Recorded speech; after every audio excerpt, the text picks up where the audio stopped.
Umatnya Rasulullah ini nanti amalnya akan bernilai amal soleh kalau terpenuhi 3 syarat. Yang pertama ada iman, yang kedua ikhlas karena Allah, yang ketiga ittiba'ur rasul.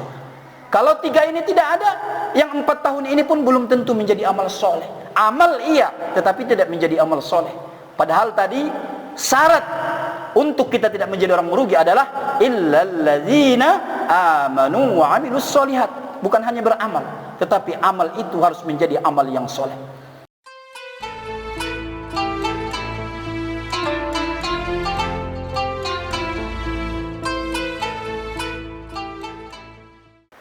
Alhamdulillahi rabbil alamin, wal aqibatu lil muttaqin, wala udwana illa 'alal zalimin.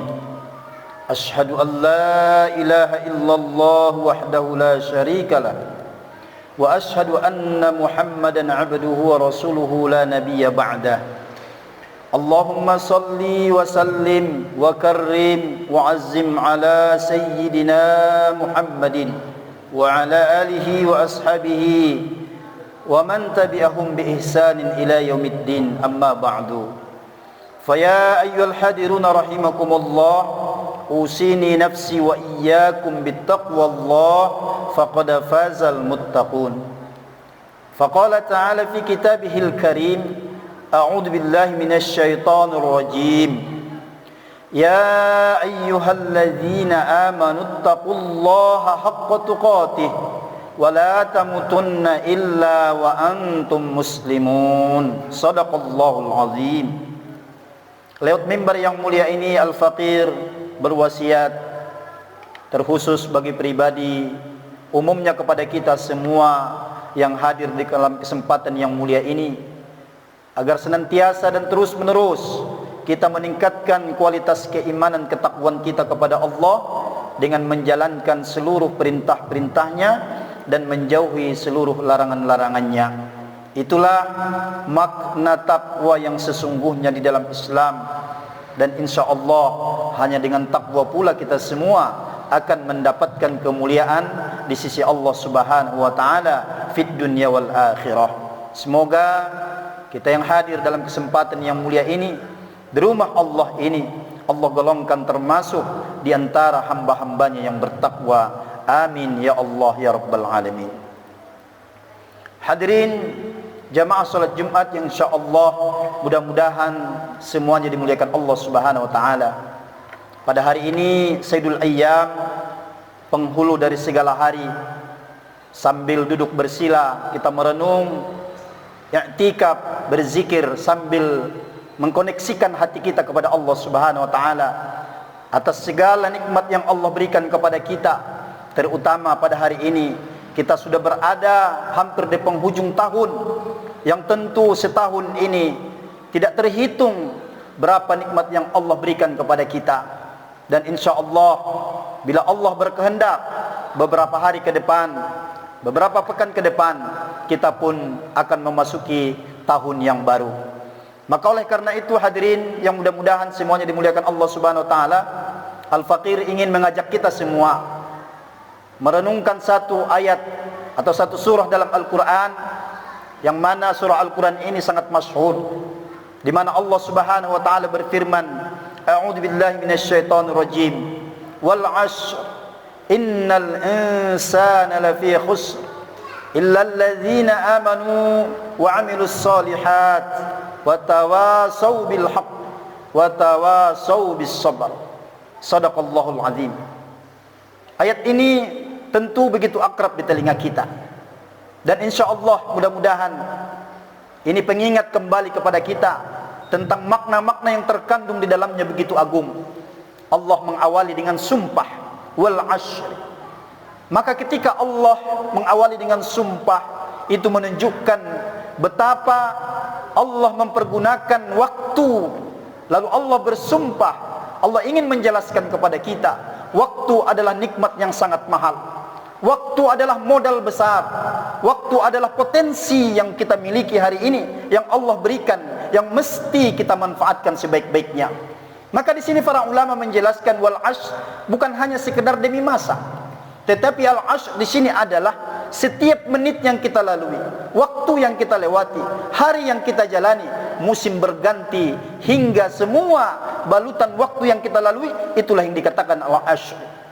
Maka oleh karena itu, pada titik ini kita menjadi paham, karena kita sebagai umat Rasulullah, umat akhir zaman, beda dengan umat-umat sebelumnya, terutama tentang waktu ini, tentang masa dan durasi, jangka waktu yang Allah berikan tidak sama dengan umat-umat sebelum kita. Kalau umat-umat sebelum kita, Allah berikan waktu yang begitu panjang, ada yang 100, ada yang 200, bahkan ada yang ribuan tahun. Tapi kita, umat Rasulullah, tidak. Kita terhadap waktu ini sangat singkat, hadirin. Hadis Rasulullah SAW sebagai patokan bagi kita di siang hari ini. Apa kata beliau? A'maru ummati ma baina sittina wa sab'in. Umur umatku, kata Rasulullah, berkisar antara 60 dengan 70. Maka hari ini menjadi jelas bagi kita, siapapun di antara kita, kita amati orang-orang di sekitar kita, umurnya, waktunya, keberadaannya di dunia ini hanya berkisar 60 sampai 70 tahun. Bila ada yang ada lewat daripada itu, kata Rasulullah, itu hanya sedikit saja. Maka apa hikmah yang ingin kita petik, hadirin rahimakumullah? Kita menjadi sadar kembali, karena lewat ayat ini Allah menasihati kita, wal ashr, demi waktu yang sudah kalian pergunakan, kata Allah, innal insana lafi khusri. Sesungguhnya al-insan dijelaskan ulama lagi adalah setiap muslim yang mukallaf, yang sudah akil balik dan dewasa. Lafi khusri, sesungguhnya muslim-muslim yang sudah akil balik tadi itu dalam kerugian. Lafi khusrin di sini kalau kita selami maknanya begitu hebat dan dahsyat. Karena khusrin di sini bukan hanya sekedar kerugian, tapi kecelakaan, kesesatan akan menimpa orang tersebut. Maka orang yang tidak mampu memanfaatkan al-ashri tadi, mereka akan diliputi dengan kerugian, kesesatan dan kehinaan. Maka untuk itu Allah tidak ingin hamba-hambanya yang disayang ini kemudian melakukan satu kecerobohan, tidak memanfaatkan waktu sebaik-baiknya. Maka kita pun menjadi paham, orang, terutama orang Islam, diukur kualitas dirinya sejauh mana dia mampu memanfaatkan, memanajemen waktu yang Allah berikan kepadanya. Karena tadi berangkat dari apa yang disampaikan oleh baginda Nabi, kita tidak punya waktu banyak di dunia ini. Kita hanya sekedar mampir di bawah pohon yang rindang untuk melanjutkan perjalanan ke kampung akhirat. Hadirin jamaah salat Jumat yang dimuliakan Allah Subhanahu wa taala, kita semua sangat memahami, berbicara tentang waktu ini, milik kita hanya 3, hadirin. Yang pertama adalah waktu yang sudah kita lewati. Waktu yang sudah kita lewati ini mesti kita pertanggungjawabkan di hadapan Allah, karena sudah kita pakai. Apakah waktu-waktu setahun belakangan ini kita mampu mengisinya dengan amal-amal soleh atau tidak?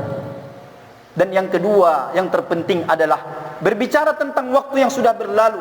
Yang perlu kita pahamkan adalah bagaimanapun kita menebusnya dengan sebesar apapun materi yang kita miliki hari ini, waktu yang terlewat, jangankan setahun, jangankan sebulan, jangankan seminggu, 1 detik yang lalu tidak akan pernah bisa kembali, hadirin.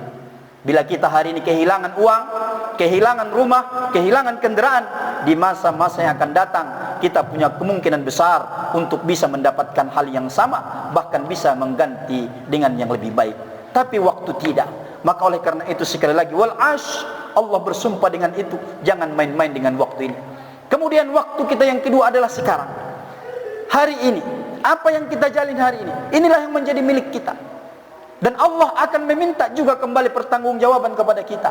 Apa yang kita lakukan hari ini, apakah sekali lagi kita mampu mengisinya dengan amal-amal soleh atau tidak? Itu tergantung kepada pemahaman kita. Kalau kita mengisinya dengan hal yang sia-sia, maka kita termasuk orang yang tadi lafi khusrin, masuk orang-orang yang merugi. Yang ketiga, waktu yang menjadi milik kita adalah yang akan datang. Akan tetapi berbicara tentang waktu yang akan datang, tentu kita sepakat, tidak ada yang tahu berapa lama lagi kita akan hidup di dunia ini. Bisa 10 tahun, bisa 20 tahun, bisa setahun lagi, tak mungkin bisa seminggu lagi. Atau jangan-jangan setelah kita meninggalkan masjid ini, kita sudah akhir masa kita di dunia ini. Tapi yang jelas saya ingin menyampaikan kepada kita satu syair yang indah dari Al-Imam Asy-Syafi'i. Apa kata beliau? Idza 'asha amrun sittina 'ama. Seandainya manusia Allah anugerahkan umur 60 tahun, sittina 'ama. Kalau kita hari ini Allah anugerahkan punya umur 60 tahun, apa kata beliau? Panisbu nisbin kullu layalin. Maka 60 tahun itu tidak bisa dipakai semuanya untuk beramal. Kenapa? Karena separuhnya dari 60 tahun atau 30 tahunnya kita lewati dengan masa-masa malamnya. Malam, apa yang kita lakukan? Kita tidur dan istirahat. Maka orang tidur tidak mungkin sholat, orang tidur tidak bisa berpuasa, orang tidur tidak mungkin bersedekah. Nyaris 30 tahun dari 60 tahun itu kita lewati malam-malamnya. Baru kemudian Al-Imam Asy-Syafi'i meneruskan lewat syair yang indah lagi. Dari 30 tahun ini, apakah sudah bisa kita pastikan kita isi dengan amal soleh? Tidak. Kenapa? Karena wanisbu nisbin yazhabu laysa yadri. 30 tahun itu dibagi dua lagi, berarti sisa 15 tahun. Emang 15 tahunnya kemana perginya? Yazhabu laysa yadri li ghaflatihi yaminan min shimal. Itu kepake yang 15 tahun itu kesana kemari warawiri. 15 tahun itu kita pakai untuk main-main. 15 tahun itu kita pakai untuk ngobrol-ngibrul yang tidak ada manfaat dunia akhiratnya. 15 tahun itu kita pakai untuk mancing. 15 tahun itu kita pakai untuk mencatur. 15 tahun itu kita pakai untuk nonton bola. 15 tahun itu kita pakai untuk hal yang sia-sia. Jadi nyaris 15 tahun doang yang punya potensi kita bisa pergunakan untuk diisi sebagai amal soleh. Apakah 15 tahun ini sudah menjadi milik kita dan nanti akan dihitung 15 tahun kita beramal? Belum, karena kata beliau, wa baqiyan nisbin, dari 15 tahun itu dibagi lagi menjadi dua. Kemana lagi perginya? Asqamun wa hammun. 15 tahun itu dibagi dua lagi. Kemana perginya? Yaitu dipakai untuk kita ketika kita menjalani hidup ini dengan sakit. Namanya hidup pasti sakit. Tidak ada orang yang hidup ini tidak sakit. Sakit kita kadang-kadang bahkan ada di antara hamba Allah umurnya 35 tahun, sakitnya 18 tahun. Berarti dia menjalani hidup ini lebih banyak sakit daripada sehat. Tapi yang jelas ala kulli hal, yang namanya manusia hidup pasti akan melewati masa-masa sakit. Sekali lagi, kalau kita sudah sakit, tidak mungkin bisa beramal ibadah dengan maksimal. Kalau kita sakit, nggak mungkin bisa melangkahkan kaki menuju masjid, sholat berjamaah. Kalau kita sakit, nggak mungkin bisa pergi umroh dan haji. Kalau kita sakit, nggak mungkin bisa bersedekah, membantu saudara-saudara yang lain. Kalau kita sakit, hampir tidak bisa yang kita lakukan. Bahkan hanya sekedar menyuapkan sesuap nasi ke dalam perut kita pun kita tidak bisa melakukan itu. Maka sakit itu tanpa kita sadari, berapa kali kita sakit dalam hidup ini, termakan habis waktunya 15 tahun dibagi 2 sehingga nyaris sisa 7 tahun setengah. Kemudian 7 tahun setengah ini kepake lagi untuk apa? Wahamun. Banyak kita enggak menyadari waktu yang diberikan Allah ini banyak kita pakai untuk berangan-angan, berkhayal sana berkhayal sini, ingin menjadi orang sukses, ingin menjadi orang kaya. Apalagi orang-orang yang ingin menjadi pejabat, caleg dan seterusnya, hayal demi hayal, galau. Waktu ini terpakai hampir 7 tahun setengah, kata Al-Imam Asy-Syafi'i.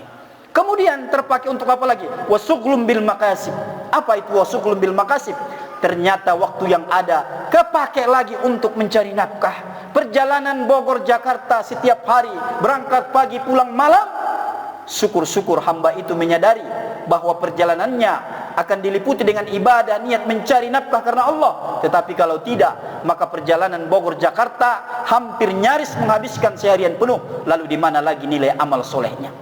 Kemudian apakah dengan sisa yang sedikit itu sudah bisa kita pastikan berisi amal soleh? Tidak. Wasuglum bil makasib wal iyal. Pun kita manusia ini tanpa kita sadari repot, sibuk apa? Mengurus keluarga, mengurus istri, mengurus anak-anak, mengurus sekolahnya, mengurus pakaiannya, mengurus makanannya, mengurus segala halnya. Habis semua, nyaris hanya 3-5 tahun yang berpeluang untuk kita pergunakan beramal soleh sebenar-benarnya. Dan yang 4-5 tahun ini hadirin juga belum tentu bernilai pahala semuanya. Kenapa? Kita paham umatnya Rasulullah ini nanti amalnya akan bernilai amal soleh kalau terpenuhi 3 syarat. Yang pertama ada iman, yang kedua ikhlas karena Allah, yang ketiga ittiba'ur rasul. Kalau 3 ini tidak ada, yang 4 tahun ini pun belum tentu menjadi amal soleh. Amal iya, tetapi tidak menjadi amal soleh. Padahal tadi syarat untuk kita tidak menjadi orang merugi adalah illalladzina amanu wa amilus solihat. Bukan hanya beramal, tetapi amal itu harus menjadi amal yang soleh. Dan itu kita ingin menyampaikan, kalau seandainya kita diberikan Allah kesempatan hidup di dunia ini 60 tahun. Bagaimana kalau seandainya hanya 50? Bagaimana kalau seandainya hanya 30 tahun?